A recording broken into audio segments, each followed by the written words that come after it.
Well, here we go, all you rockaholics and CGCM Rock Radio faithful. Welcome into another edition of Rock Talk right here on CGCM Rock Radio on YouTube.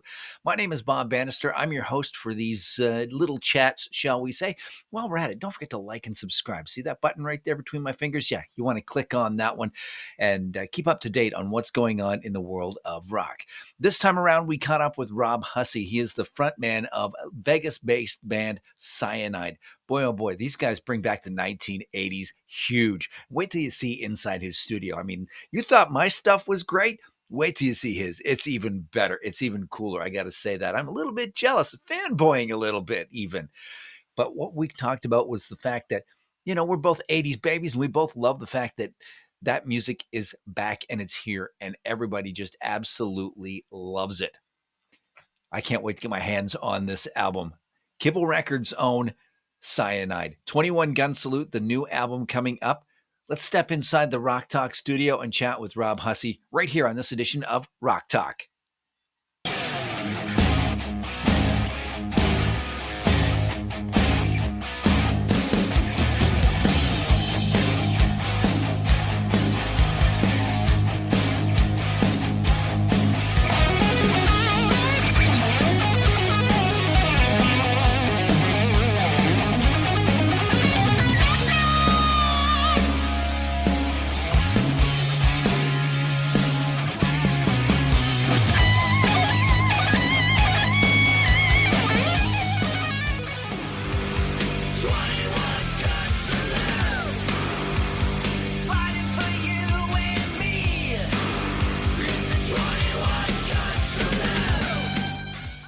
And let's welcome into Rock Talk from the band Cyanide. This is Rob. How you doing, my friend Rob? I'm doing great, man. How are you doing? Doing very good, thank you. I want to welcome you to Rock Talk. It's an absolute honor and pleasure to have you here with us. So tell us the story of Cyanide. Well, Cyanide came to be back in 2010. I was in an Iron Maiden tribute band with a guy named Mark Mersall, and we were working on Iron Maiden songs when we both discovered that we had written some pretty great songs that the other would like. And so initially we just started recording for fun, no intentions of forming a band or releasing it even. And then once we got about halfway done with it, we were like, shit, we should put a band together and play this live. And so then when the record was finished, we released it and did a string of shows for about 4 years, supporting lots of bands that were heroes of ours. And that's how it started. That is how it started. The first show was in March of 2013. The first record, Lethal Dose, which is this guy. Yep. Was released in January of 2015. We successfully supported that record for about 4 years.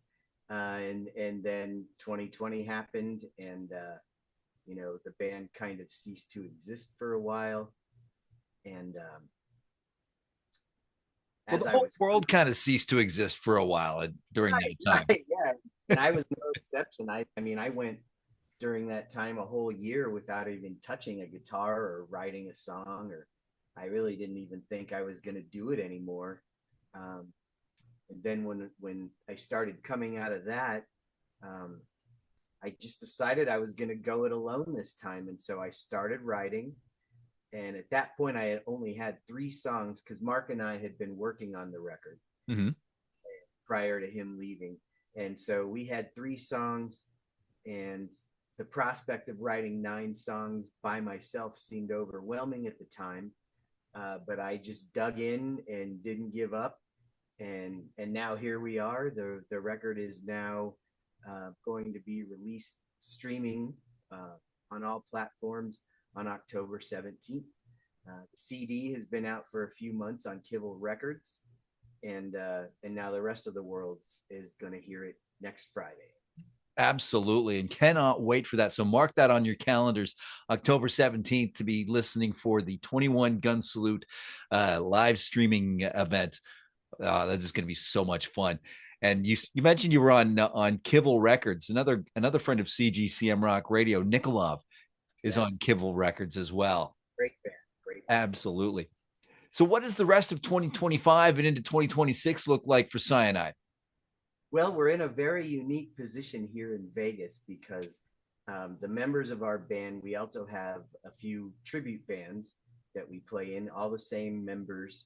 Um, we've got an Iron Maiden, a Motley Crue, and a Poison tribute.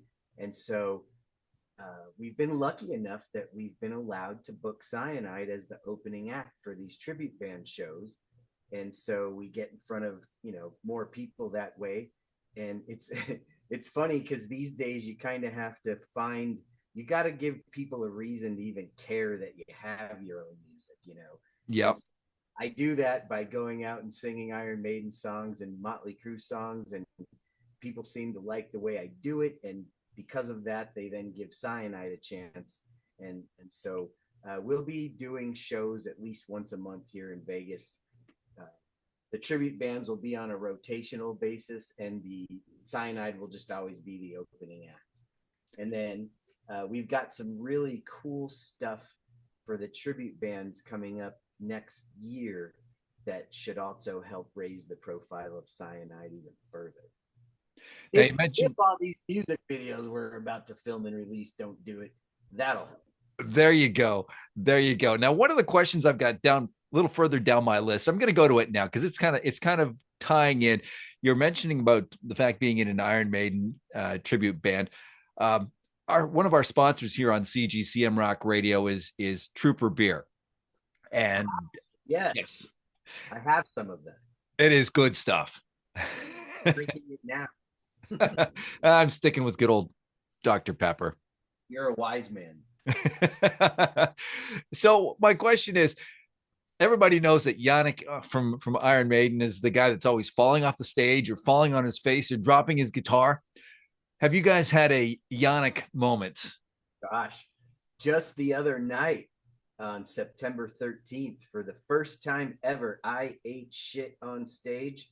I was Greg Montoya, our bass player, who is a Steve Harris connoisseur and does such a fantastic job of playing those bass lines, which are no joke. Hmm. We were just rocking together on stage, and I did not notice that his leg had come out behind him, and I flipped around to run behind him and just tripped right over his leg, went down like a sack of potatoes, and got right back up. And my shoe came off. I put it on and kept singing, and no harm, no foul. But yeah, that was the first time that's ever happened. Hopefully, That's and you just kept on going and just played it off like nothing happened. didn't hurt till the next day. There you go. There you go. Um, so would you say that rock is back? Did it go away or I think it's always been here. I'm one of the people that never stopped living like it was 1987, 1989. To me, it still is. As far as when I write my music, I'm writing from that period of time in mind because I know how we all feel about those records. We all wish there was still more of them on the way. Um, so when I write, I want to put something out that my 15-year-old self would go jump on his bike and ride right to the record store and buy that album because it was so good. And so, you know, I try to make things that feel familiar to us fans of this because really I'm just a fan. I still buy albums and CDs, and if I like the album enough, I buy the vinyl too, and then I stream it on repeat because I'm the gift that keeps on giving. And I like to help bands out, and I like to put music out that my 15-year-old self would enjoy. So with that said, I turned my recording studio into what my 15-year-old self's bedroom looked like, which is where I'm at right now. And that is very cool. yeah, that's how I get into the frame of mind. When I come in here, I am 15, and I'm just writing those kind of songs. And that's your creative process. You just look around and I see, is that Kiss behind you there? Oh, yeah, there's Kiss, there's Dimebag, there's Ozzy, there's Ghost, there's Motley Crue, there's Slash, the Beatles are in here, Doc and Nice. Skid Row are in here.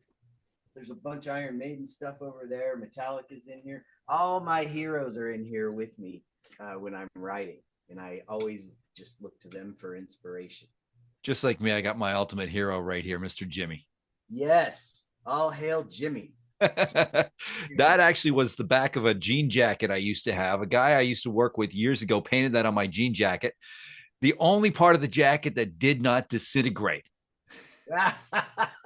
Well, Jimmy has been known to live forever, so that does not surprise me. Jimmy, Absolutely. So now Jimmy graces my wall along with a bunch of old 45s. Uh, so, what's one piece of advice you'd give to an upstart band that you wish you had have gotten years ago? if I could, well, now it's pretty easy for everyone to record their own stuff. So, but if that wasn't the case, that's what I would want to go back and tell myself is to learn the business side of things, get comfortable dealing with that kind of stuff, learn the marketing side of things. Um, when we were young, we just didn't care about any of that stuff, and then things start happening, and then you wish you knew that stuff because you end up getting screwed here and there.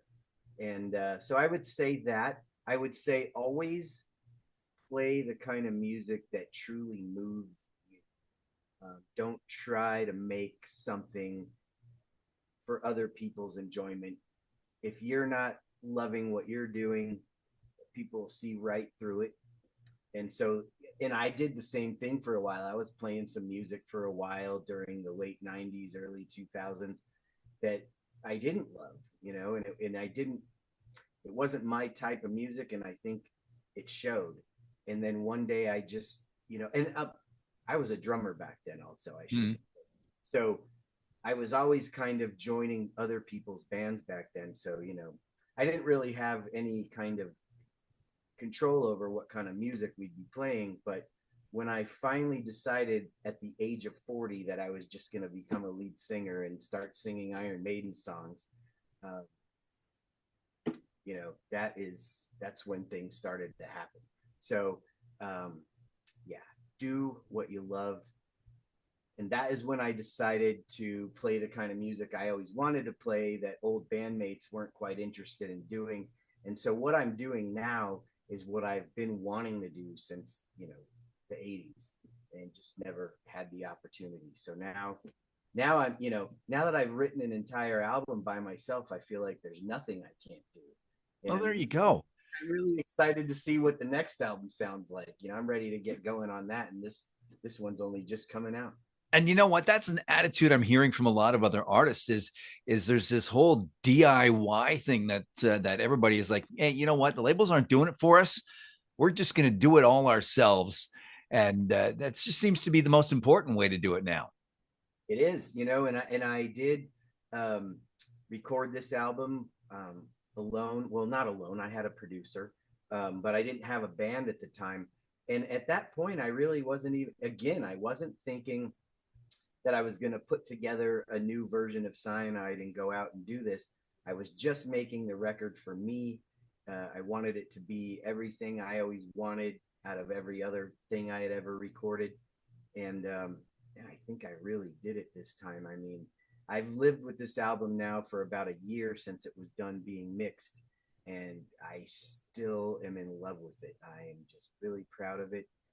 And I love the musical journey that it is. There's some metal, and then there's some glam, and then there's a ballad, and then there's some more metal and a little more glam, and then another ballad at the end.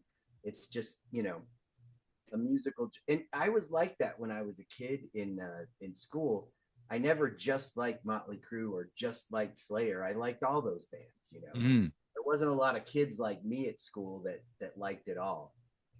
right, right.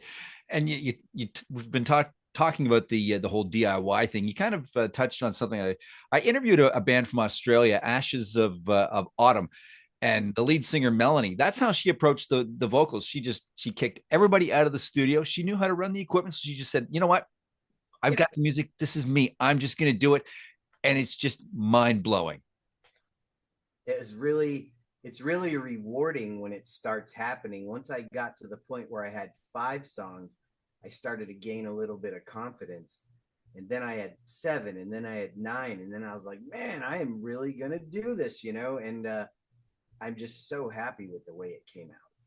Now, do you have one of those songs you hear it comes on the radio, or maybe it comes on your Spotify or whatever, and you just automatically go, damn, I wish I wrote that song? So many. I mean, every Kiss album, every Motley Crue album, every Iron Maiden album. But if I had to pick, gosh, man, when Dr. Feelgood first came out, the first time I heard that on the radio, I was like, holy shit, listen to that snare sound. Mm-hmm. Listen to those drums. Wow.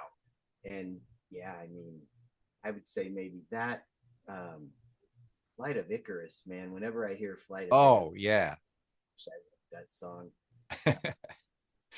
And Unholy by Kiss is one of my favorites. that is I, a great song. yeah, I like the Evil Gene stuff, but I also like the Paul Stanley. I like it all, man. So I'm going to put you on the spot a little bit here. 5 songs that are 100% have to go into your set list. They can be originals, they can be covers. 5 songs. That is easy, especially right now because we just released 6 singles. Oh, there you go. Up to the record. So it'd be 21 Gun Salute, Back the Fuck Off, Social Media Disease, Sweet Little Trash, and Slip and Slide would be those 5 songs. I feel like they're always going to be in our set.